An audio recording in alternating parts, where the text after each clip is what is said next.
कहते हैं कि जिंदगी में अपना किरदार ऐसे निभाओ कि पर्दा गिरने के बाद भी लोग तालियां बजाते रहें और आपकी लेगेसी को याद करते रहें और आपके हर कर्मों, अच्छे कर्मों को जो है, अच्छे कर्मों का गुण गाते रहें। और अगर आप भारत में किसी से भी पूछोगे कि ऐसा कौन सा व्यक्ति है जो किसी भी धर्म से उठ के, किसी भी संप्रदाय से हटके जो है लोग उनको पसंद करते हैं, तो वो उनका नाम लेंगे रतन टाटा सर का, जो कि अब इस दुनिया में नहीं रहे। खबर थोड़ा दुखदायक है, पर जो सच है वो सच है कि रतन टाटा सर अब इस दुनिया में नहीं रहे। मुंबई के अस्पताल में वो अपनी आखिरी सांसें गिन रहे थे और उसके बाद जो है खबर आती है कि रतन टाटा सर जो है अब इस दुनिया में नहीं रहे। पर रतन टाटा सर ने जो किया देश के लिए, मतलब देश के हर बंदे के लिए, हर व्यक्ति के लिए बहुत किया।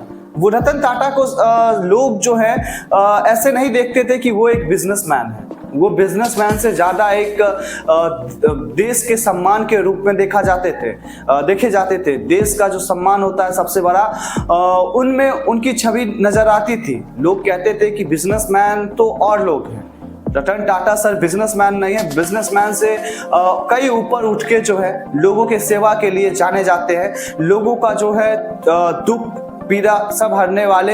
कुछ लोग तो ये भी कहते हैं कि अब भगवान के दूसरे रूप थे रतन टाटा सर, पर अब वो नहीं रहे। सबसे बड़ी बात कि रतन टाटा सर को लोग बिजनेसमैन ना समझ के अपना जो है सब कुछ समझते थे, इसलिए क्योंकि वो जो बिजनेस करते थे उस बिजनेस में कभी उनका ये सुनने को नहीं मिला होगा आपको कि इस बिजनेस में जो है इन्होंने घोटाला किया, चाहे कुछ भी।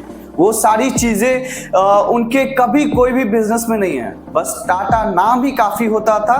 किसी भी व्यक्ति को जो है तुरंत समझ में आ जाता था कि टाटा कंपनी है, टाटा चीज है, टाटा भरोसा, बिलीव 100% लोगों को था।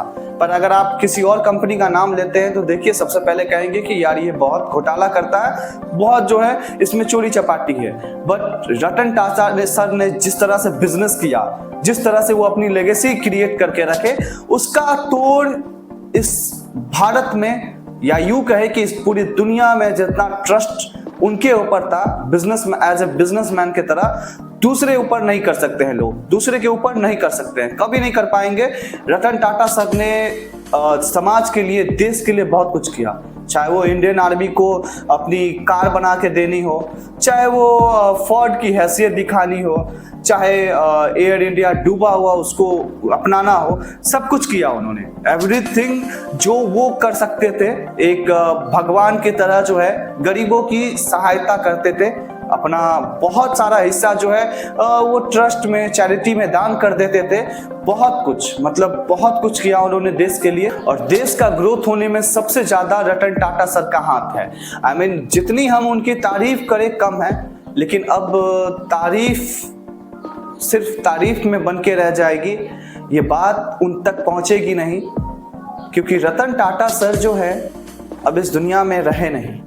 रतन टाटा सर के लिए जब ये खबर बाहर आई कि वो इस दुनिया में नहीं रहे, तब ऐसा मानो कि पूरा देश जो है उनकी आंखें नम हो गई। ये क्या हो गया, क्या से क्या हो गया। मतलब रतन टाटा सर ने जो लेगेसी अपनी बनाई, जो पहचान, जो हर चीज बिजनेस में करना था, उन सब से ऊपर उठ के उन्होंने किया। बहुत लोगों को सहायता दी। आज भारत ने फिर से एक बार अपना सबसे बेहतरीन बेटा खो दिया।